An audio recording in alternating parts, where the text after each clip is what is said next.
The task we want the robot to do is to position the end of this rod to the tip of this rod, and that's a relatively easy thing for me to do. I'm using both my eyes to guide my hand in order to achieve that particular motion.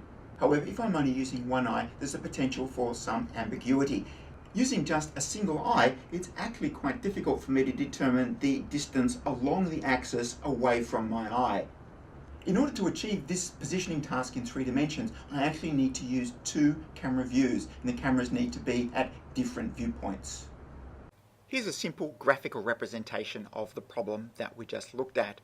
We have the blue object, which is fixed, and we have the red object, which is moving, and we want to bring the tip of the red object to the tip of the blue object. And this is clearly a task that occurs in 3-dimensional space. Now consider that we have a camera observing the task, and we see here the camera's view. We see the blue object and the red object. So when the task is accomplished, we see what it looks like in the camera's eye view, and we see that in this 2-dimensional projection of the task occurring, that the tip of the red object is brought to the tip of the blue object.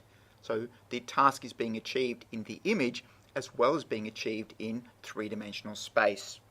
And it's not quite that simple. Consider now that I perform the task incorrectly. I bring the red object to this position. Now, the task has not been achieved. The tip of the red object has not met the tip of the blue object in 3-dimensional space. But in the image plane, the task looks like it has been achieved. We can say that in this horizontal direction, we can observe the motion of the red object, but in this direction away from the camera, we're unable to observe the motion of the object. So we have an observable degree of freedom and we have an unobservable degree of freedom. Another way we can think about this problem is that with the camera we are making a measurement. It's a measurement u, v, the coordinate of the tip of the red object in the image plane. So we've got 2 measurements. We're measuring 2 numbers, u and v. But our task occurs in 3-dimensional space. Our task has got 3 degrees of freedom. So 2 measurements is insufficient to achieve a task with 3 degrees of freedom.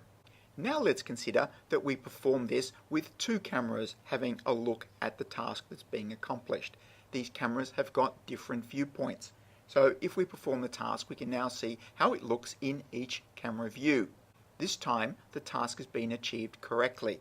Now we're making 4 measurements about what's going on. We're measuring u and v in one camera. We're measuring u and v with another camera. Now we've got 4 measurements, and that is sufficient to achieve a task with 3 degrees of freedom. So in order to achieve a task, the number of measurements must be greater than or equal to the number of degrees of freedom. Now, a long time ago, we actually built a real robot system to do this. Now the task was to insert a tool, which is shown here, into a hole in the roof of an underground mining tunnel. There's a camera on each side of the robot's tooltip, and it's observing the hole in the roof, and you can see that shown here as the green region.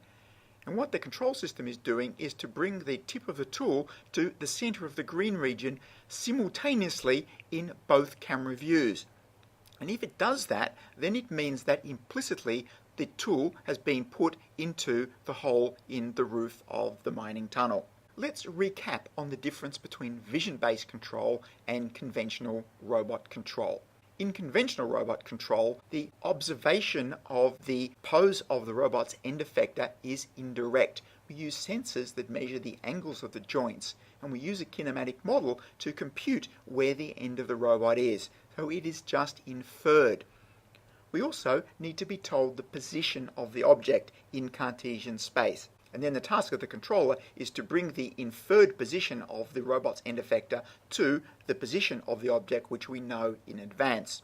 Vision-based control, by contrast, is direct observation of the tool and of the object and of the error between those 2 things. In vision-based control, we try and drive that error to 0. We don't actually know the pose of the object. We don't actually know the pose of the robot's tool. We simply observe the error and drive that to 0. This is a technique that's commonly called visual servoing. There are many potential uses of visual servoing. For instance, in a manufacturing operation, we may need to pick up objects that are randomly placed on a conveyor belt. Visual servoing could guide the tip of a robot to pick up these objects as they're moving past.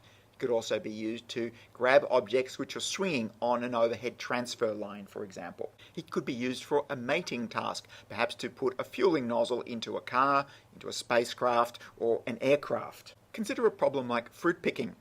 We don't know the X, Y, Z location of every apple in the orchard. Perhaps we don't even know the location of the robot within the orchard, but using this visual control strategy, a robot can reach out and reduce the error between its tool tip and an apple to zero, in which case then it has achieved a grasp of that fruit and can remove it from the tree.